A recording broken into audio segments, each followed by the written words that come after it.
Lately, I've been brought back into that place where the Holy Spirit trains you, by Himself, right? So that place where He, takes you through books, through messages, podcasts, and even the Bible, right? Where He's training you by Himself, right?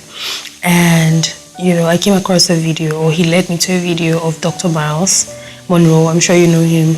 I think he shot this video this video was shot in 1990 or 1991, I can't remember. So he was talking about purpose and all that. And, he came to this part where he started talking about time, right? He just said it in passing, right? But it struck me. And you know how he knew, funny enough, he actually knew that he had a very short time on earth, and that gave him, he instructed his activities and his actions, right? So he did not just do things anyhow. He did not just spend time with people recklessly. He planned everything he was doing because he knew that, he had an assignment and the assignment was time bound, right? And it just made me to think that, sometimes we can actually think that we have all the time in the world, to do everything that the Lord has asked or put in our heart to do. And sometimes we tend to take our time because we feel like, without us, maybe God does not have any other replacement, right? And, that kind of thinking, I started thinking, it humbled me when I thought about time in that concept, because I started seeing myself, I started seeing the fact that I have been wasting my time. If you see time as a very short trip or journey through the earth, you will learn to spend your time wisely with the people you hang out with the activities you indulge yourself with the conversations you have, with the thinking, with your actions, your readings, everything, even the things you watch. You will be very careful, not to waste your time, especially with people. Use these conversations, right?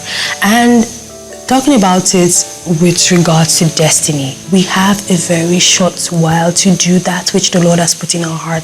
And funny thing is, if you don't do that thing that the Lord has put inside your heart, what has been nudging you to do, you will see the next person, your neighbor, not far from you. You will see your neighbor doing it, because God does not, He's not constrained to one person, right? He will nudge you for as long as He can, and if he feels like it's becoming a struggle to get across to you, He will reach out to the next person. So if you have if you've been privileged, right? I call it a privilege for the Lord to instruct you to do something. See it as that. It's a privilege. Take hold of it. Run with it, write it down, plan it, because it has a time capsule. Right, so you have to be able to discern it, accept it, and start, going with it, and it has a time bound. It's time bound, like I said, and it involves rigorous trainings. You can't jump the process. So the earlier you start, that thing that the Lord has been nudging your heart, whether it's the videos, because it starts out at the video, but trust me to tell you that the video is not the end game. There's something larger. There's something the Lord really wants you to do that is bigger than that video, is bigger than that. But that's where it's just going to start. So why are you not starting?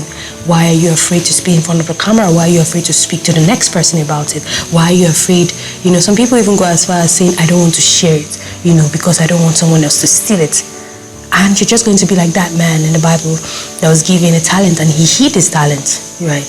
Everything that the Lord has put inside of us, you will give account for each and every one of those assignments, of those nudgings, of those purpose, of those destinies. So yes, I thought about it, and it just gave me a new meaning to how to spend my time. And I just thought to share with you. Spend your time wisely, and I just hope this cuts across with you. Bye.